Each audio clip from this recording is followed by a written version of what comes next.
Hey, what's up, everybody? Welcome to Introduction to Israelite History. I am your instructor, Dante Fortson. And for those of you who have never taken one of my courses or watched one of my YouTube videos, hopefully you enjoy it. So this is an introduction to the course. I'm going to tell you what you can expect from the course and how to be successful in the course. So why are history and genealogy important? They are important for several reasons. One, history tells us the who, what, when, where, why, and how of the past. That is important if you're trying to get the context and proper understanding of who is talking and what they are talking about. Genealogy, it tells us who was related to whom in the distant past and their connection to people living today. This is why DNA testing and genealogy sites are so big right now. Everybody wants to know their connection to the past. Both of these together, they help us understand the culture at the time, the possible intent behind the writings, and enhance our understanding of the overall text. For example, the picture to the right is a picture of Darius the Great or Darius the Great. He is mentioned in the book of Ezra, Nehemiah, Daniel, Haggai, and Zechariah. And you will notice that he probably looks a little bit different than many of you have imagined. You will see here, this is a crown, not the typical type of crown we are used to seeing when we imagine kings. We see his hair here, and I imagine if you take this crown off of his head, he might have a giant afro. So stuff like this is important in understanding the context of scripture. So what can you expect from this course? There are several things. You're going to learn the genealogy from Adam to the 12 tribes. So if you've never done an in-depth study on the genealogy of Genesis, you're going to get it here. We're going to talk about the concept of chosen people and nations. What does it mean to be chosen? Why did God choose certain people and not others? And is there such thing as a chosen people? We're going to cover all that.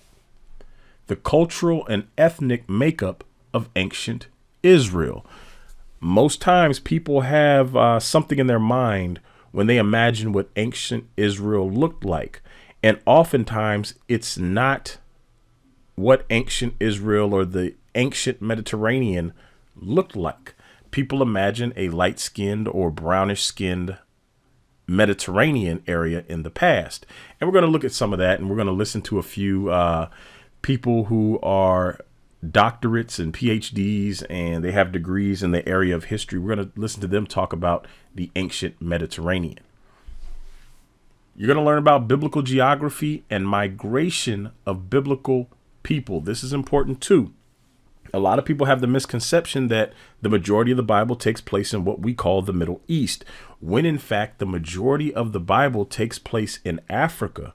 And not only does it take place in Africa, the areas in what we call the Middle East that it takes place in were often Hamite empires or Hamite control areas. In Genesis 10, for example, we will see that Nimrod, who was a Cushite, he migrates into Arabia and he sets up which is now modern day Iraq. So we see Hamites all over what we call the Middle East and Africa, and we see Israel in the Middle East and Africa. So we're going to talk about migrations and why geography doesn't necessarily determine ancestry. Lastly, we're going to cover the free research tools available to you. I know a lot of people want to know where to find certain tools that they can use. There are a lot of free tools online right now, and I'm going to show you where to find a few of them to help you in the future. Now, if you want an itemized breakdown of the course, you can go check out the course syllabus, which can be found on the course main page. It's going to tell you the required reading for the course. And once you get in the course, you'll see the required videos and the assignments. But if you want a good overview of what you can expect, go check out the course syllabus on the main course page. Lastly, there are study aids available to you in the course section. The flashcards, for example, they will contain a lot of the questions that will appear on all of the exams, including the midterm and the final exam. So I would encourage you to review your flashcards. I would also encourage you to use your flashcards during the exams. That is allowed. The timeline, there is a timeline of biblical people and events. It is a PDF. You can look at it on your screen, or you can save it and print it out, or however you want to do it. There's a timeline available. I encourage you to look at and use that timeline during some of the quizzes. You may need it. Well, you will need it. Lastly, there are tables and charts within each lesson. Not every single lesson, but there are tables and charts in the lessons. You will want to read these carefully because a lot of the questions that will come from the test, you will find the answers in these tables and charts.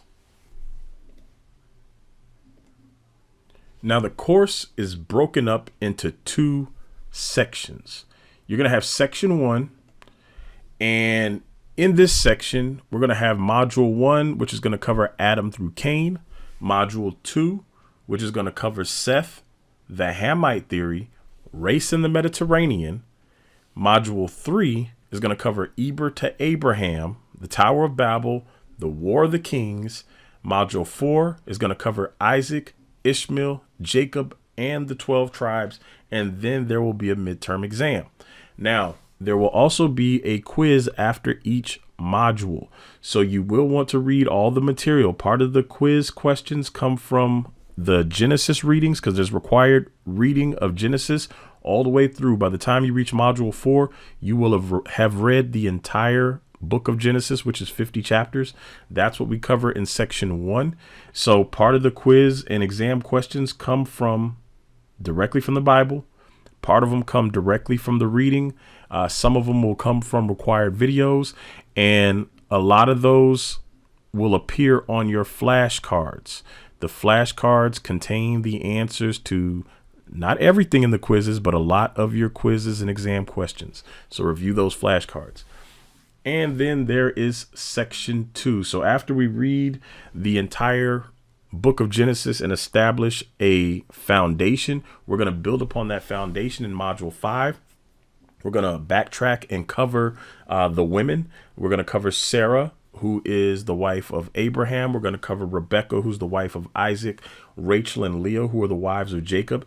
And then we're going to cover the wives of the 12 sons of Israel. And this is going to give you a good overall foundation of how and who was involved in the establishing of the nation of Israel. In module 6, we're going to go back to the table of nations, and we're also going to look at the lineage of Japheth. We're going to talk about why people associate certain groups with certain sons of Noah. In module 7, we're going to talk about biblical geography and migration. As mentioned before, migration is important and geography is important. And we're going to talk about the African origins of the Bible. And when I say African, I don't mean Hamite. And when I say Hamite, I don't mean African. We'll talk about that more in that module. And then we'll talk about sub-Saharan Africa and the role it plays in the founding of Israel. Is there really a sub-Saharan Africa? Did people migrate from North Africa to sub-Saharan Africa or vice versa? There's a lot to talk about. And lastly, we'll do module 8. And that's when we're going to discuss the research tools available to you and the final exam. The final exam will be a culmination of all of section 5. The midterm will be a culmination of all of section 2. That's what the final exam will consist of, and the midterm will consist of modules 1 through 4. So the final exam won't cover the whole course. It'll just cover the second half of the course. All right. How to succeed in this course. We're going to talk about the do's and we're going to talk about the don'ts. So first we'll start with the do's. Do read all course material and Bible chapters. As I mentioned, the exam questions will come from these. Watch all of the suggested videos. The suggested videos are not only meant to give you information, but they are also meant to show you other perspectives of how people interpret or see history and the Bible. So don't skip those videos. Make sure you complete all writing assignments. There are a few writing assignments, so make sure you complete them all. They will help you gain a better understanding of the material. The questions asked in those assignments make you go back, think about the material, and then try to convey your idea on what you think about that material. Make sure you complete all module quizzes. Now, it's important that after you complete each lesson, you click the complete button. That will allow you to open up the next lesson. Lessons will not open up until you click that complete button. You will then, after you open up all your lessons, you will find the module quiz at the end of each module. And you will need to pass that module quiz with an 85% or better in order to move on to the next module. So make sure you take all the module quizzes, use your flashcards, use your timeline, use your notes. You can have your Bible open, but you need an 85% or better on each module before you can move on. And you will need an overall cumulative score of 85% across all assignments and quizzes in order to pass the course. All right, so now after you take the quiz, if you miss any questions, you can use the review button, and the review button will explain why you missed that question. If you wish to dispute the answer to a question, you can, but chances are the question was wrong, and it will explain why the question was wrong. Alrighty, and I mentioned this before. Use your flashcards provided for sections 1 and 2 because they'll have the answers. And we'll move on to don'ts. Don't skip over any material or neglect to watch the suggested videos. I've already explained why.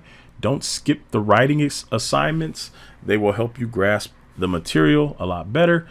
And again, don't forget about the flashcards. Now, you noticed I keep bringing up the flashcards because the flashcards are very important. You don't want to neglect those flashcards. Last but certainly not least, don't give up. You can retake all the exams as many times as you need to pass. So if you fail the exam, it will give you your score. You can go back and review what you missed, and then you can click retake. Now, don't think you can just write down the answers in order. The tests are randomly generated from a pool of possible questions. They are then put in random order, so you may not have the same answers on the first test you take as you do on a retake. So you will want to actually be familiar with the material because you may not get the same questions twice. Some of them will be the same, but all of them may not be the same. Okay, so that is the end of this introduction lecture. I wanted to keep this short so you guys could go ahead and get started. If you have any questions, do not hesitate to send a message or leave a comment. I will see either the messages or the comments.